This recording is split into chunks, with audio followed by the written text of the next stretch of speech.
ওয়ালাইকুম সুপ্রিয় দর্শক, আমি মাস্টার মামুন প্রেস টিভি বাংলার পক্ষ থেকে এসেছি মহাস্থানগড় বেহুলার বাসরগড় খ্যাত এই জায়গাটিতে। আপনার নামটা কি? আমার নাম আজিজুল হক অনিক। আপনারা কোথা থেকে এসেছেন? আমার মাদারগঞ্জ থানা ৫ নং জুরখালী ইউনিয়ন। আচ্ছা, আপনি সারাদিন কোথায় কোথায় গিয়েছেন? আমরা মূলত ৬টা মোটর বাইক নিয়ে আমরা ১৩ জন ফ্রেন্ড সকালে রওনা হয়েছি। আমরা সারেকান্দি ঘাটে নৌকাতে পার হয়ে বগুড়া শহরে আসছি। বগুড়া শহরে জমা নামাজ পড়ে আমরা শাহ সুলতান মাজার জিয়ারত করে এবং পরিদর্শন করে আমরা মহাস্থানগড় প্রাচীন নিদর্শনে আমরা গিয়েছিলাম। সেখানে আমাদের যে তথ্য বা যে বইতে আমরা পড়েছি ওই অনুযায়ী আমরা নিদর্শন দেখতে পাইনি। ওখান থেকে আমরা আবার বেহুলা লক্ষ্মীন্দর এখানে চলে আসছি। তবে এখানে আসার পরে আমাদের কিছুটা হলেও মনে প্রশান্তি আসছে। আচ্ছা, এখানে যে আপনার বেহুলা লক্ষ্মীন্দরে বাসর করে যে দেখলেন, এখানে আপনার কেমন লাগলো? এই জায়গাতে মাশাআল্লাহ অনেকটাই ভালো লাগলো। সারাদিনের যে কষ্ট ছিল এই জায়গাতে এসে মনটা ভরে গেছে একদম। কখন আগে এসেছেন? জি, আমি এখানে আমরা সারাদিন ঘোরাফেরা করে সারাদিনে ছিলাম মহাস্থান প্রাচীন ওইগুলা দেখলাম। দেখার পরে এখানে আধা ঘন্টা আগে আসলাম। তো এখানে নিয়ম হলো যে 5:30 পর্যন্ত থাকা নিয়ম। তো আমরা এখন চলে যাব, আমাদের যাইতে হবে আবার লং ড্রাইভে। তো এখন খুব ভালো লাগলো বিষয়গুলো, অনেক মানুষজন আসছে, তো আমরাও দেখে গেলাম, জীবনে ফার্স্ট আসছি, তো দেখে ভালো লাগলো অনেক। আপনি কি বিবাহিত? জি না, অবিবাহিত। ভবিষ্যতে তাহলে বিবাহ করলে কি বেহুলা লক্ষ্মীন্দর বাসর করে আপনার ওয়াইফকে নিয়ে আসবেন? জি ইনশাল্লাহ, আশা আছে। আচ্ছা, তা ভালো লেগেছে তো জায়গাটি নাকি? জি ইনশাল্লাহ। আমার নাম মোহাম্মদ রবিউল ইসলাম, আমি মাদারগঞ্জ থেকে এসেছি। আপনি কি বিবাহিত? জি। আপনি বেহুলা লক্ষ্মীন্দর বাসর করে এসেছেন, আপনার ওয়াইফ এটা কি জানে? বলে আপনি ওনাকে নিয়ে আসেননি কেন?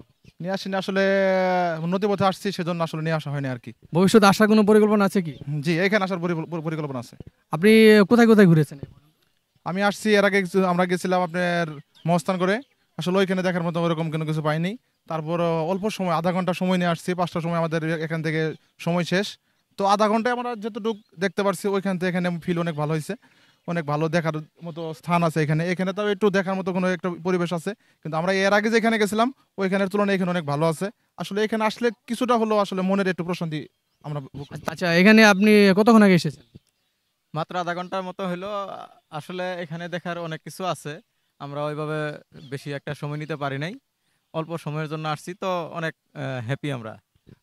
তাহলে আপনি কি বিবাহিত? হ্যাঁ। আপনি কি ভবিষ্যতে আপনার কাপড় নিয়ে আসার কোনো প্ল্যান আছে? ভবিষ্যৎ পরিকল্পনা আছে। আচ্ছা আচ্ছা, ঠিক আছে। তো এখানে এই যে আপনি এর আগে কোথায় কোথায় ঘুরেছেন? গেলাম মহাস্থানগড়, ওইখানে কিছুই নাই, দেখার মতো কিছু নাই। তো মহাস্থানগড় জাদুঘর যেটা, হ্যাঁ হ্যাঁ, ওইখানে কিছুই দেখার মতো কিছু পাইনি। কয়েকটা ছবি উঠে চলে আসছি। এখানে মোটামুটি ভালো একটা ভিউ আসে ছবিতে, পাশাপাশি অনেকগুলা ফুল গাছ বা আছে, ভালো লাগছে, মোটামুটি ভালোই লাগলো। তো আপনি ভবিষ্যতে এখানে আপনার কাপড় নিয়ে আসবেন ইনশাল্লাহ? না, ইনশাল্লাহ ইনশাল্লাহ। মহাস্থানগড়ের যে জাদুঘর, তার থেকে আমি মনে করি যে এই বেহুলা লক্ষ্মীন্দর যে বাসরঘর নামে খ্যাত এই জায়গাটি, এটা অত্যন্ত চমৎকার এবং অনেক সুন্দর পরিবেশ। মোটামুটি ওই মহাস্থানগড় জাদুঘরের থেকে এই জায়গাটি আমার ব্যক্তিগতভাবে অনেক ভালো লেগেছে আর কি। আরও অন্যান্য জায়গায় আমরা ঘুরে আসছি, তার থেকে বেহুলা লক্ষ্মীন্দর এই বাসরঘর আমরা শুনে আসছি যে অনেক সুন্দর। যা শুনছি তার থেকেও আরও বেটার, অনেক সুন্দর।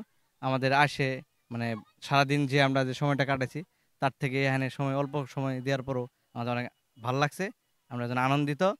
আসলে আমরা এখানে আসার পরে 2-3 জায়গায় ঘুরছি। আমরা মাস্তান গিয়েছিলাম, ওখান থেকে আমরা এখানে এসে ভালো পাইছি। মাস্তান দেখার মতো কোনো জায়গা পাইনি। এখানে আসলে বেহুলা লক্ষ্মীন্দরের পুরাতন যে একটা ঐতিহ্য, এখানে খুব ভালো লাগলো। আশা করি আমরা ফ্যামিলি নিয়ে এখানে আসার জন্য চেষ্টা করব, যদি আসতে পারি। আমার নাম ইঞ্জিনিয়ার ইব্রাহিম। আপনি কি বিবাহিত? হ্যাঁ হ্যাঁ, আমি বিবাহিত। আপনি কি আপনার ওয়াইফ সহ কাপল আসছেন নাকি সিঙ্গেল? না, সিঙ্গেল আসছি, বন্ধুদের সাথে আর ঘুরতে আর কি। তাহলে এই যে জায়গাটা আপনি দেখলেন, এই জায়গাতে আপনি দেখার পর আপনার অনুভূতিটা কি? অনুভূতি আসলে খুবই সুন্দর। মহাস্থানগড়ের যে প্রত্নতাত্ত্বিক অঞ্চল, তার ভিতরে বেহুলা লক্ষ্মীন্দর এই এরিয়াটা ফুল দিয়ে সজ্জিত, দেখার মতো, ছবি তোলার মতো অনেক ভালো একটা স্পেস, এবং প্রিয়জনকে সাথে নিয়ে এসে সময় কাটানোর মতো খুব সুন্দর একটা জায়গা। আপনি কি আপনার কাপলকে নিয়ে আসবেন? হ্যাঁ, যদি সামনে এরকম অকেশন থাকে বা ছুটি পাই, তাহলে অবশ্যই কাপল নিয়ে আসবো। আচ্ছা, তাহলে যারা এখানে কাপল আছে তাদের প্রতি আপনার আসলে নির্দেশনা কি? এখানে আসার মতো আপনি পরামর্শ দিচ্ছেন যে আসলে ভালো লাগবে? হ্যাঁ হ্যাঁ, অবশ্যই। প্রাকৃতিক সৌন্দর্য, এখানে কৃত্রিম তেমন কিছুই নাই, সব কিছুই প্রাকৃতিক। মন এবং মাইন্ড ফ্রেশ করার জন্য আসা দরকার। কাপলকে নিয়ে এই জায়গায় আসলে অনেক ভালো লাগবে। আমার নাম রুবেল রানা। আপনি কি বিবাহিত নাকি অবিবাহিত? না, সামনে বিবাহ খুব শীঘ্রই করে ফেলবো। আচ্ছা, এখানে এটা কোন জায়গায় এসেছেন আপনি? আমরা বগুড়া জেলার মহাস্থানগড় এসেছি, শিবগঞ্জ উপজেলার অন্তর্গত মহাস্থানগড়ে। মহাস্থানগড় এটা কোন জায়গা? এটা বেহুলা লক্ষিন্দরের বাসরঘর। আমরা বই পুস্তকে পড়েছি যে বেহুলা লক্ষিন্দরের বাসরঘর। তো এখানে এসে আমি কোনো বাসরঘর দেখতে পাইনি। বাসরঘর দেখতে পাননি কেন? উপরে যে আছে একটা জায়গা, তার ঘর বলে পরিচিত না, সাপ একটা গর্তের মতো দেখেছি। এখন এটা আদৌ কি বাসরঘর ছিল নাকি পুকুর ছিল না গর্ত ছিল, এটা আপনি কি প্রেম করেন? প্রেম তো বয়সকালে করতাম, এখন কি আর সেই বয়স তো আর নাই। তাহলে বিবাহ করবেন? জি না। ভবিষ্যতে যদি বিবাহ করেন তাহলে কি আপনার ওয়াইফকে নিয়ে এখানে আসবেন? যেটা ওয়াইফের ইচ্ছার উপর নির্ভর করে। ওয়াইফ যদি বলে যে আমি যাব, তাহলে তাকে বাংলাদেশের যে কোনো প্রান্তে, সেটা দেশের বাইরে হলেও তাকে নিয়ে যাবেন, ইনশাল্লাহ আমার সাধ্য অনুযায়ী চেষ্টা করব। না, আপনার ইচ্ছা আছে কিনা, আপনার ওয়াইফের ইচ্ছাটা পরে আমি জানতে চাই যে আপনি এই জায়গাটা দেখলে ভালো লাগছে কিনা, ভালো লাগছে যে আপনার ওয়াইফে নিয়ে আসার ইচ্ছা আপনার আছে কিনা, আপনার ওয়াইফেরটা আমি জানতে চাই। না, আমার তেমন ভালো লাগে নাই। আমার ওয়াইফের যদি মনে চাই তাহলে নেব, আমার তাকে নিয়ে আসার ইচ্ছা নাই। ওকে, ধন্যবাদ।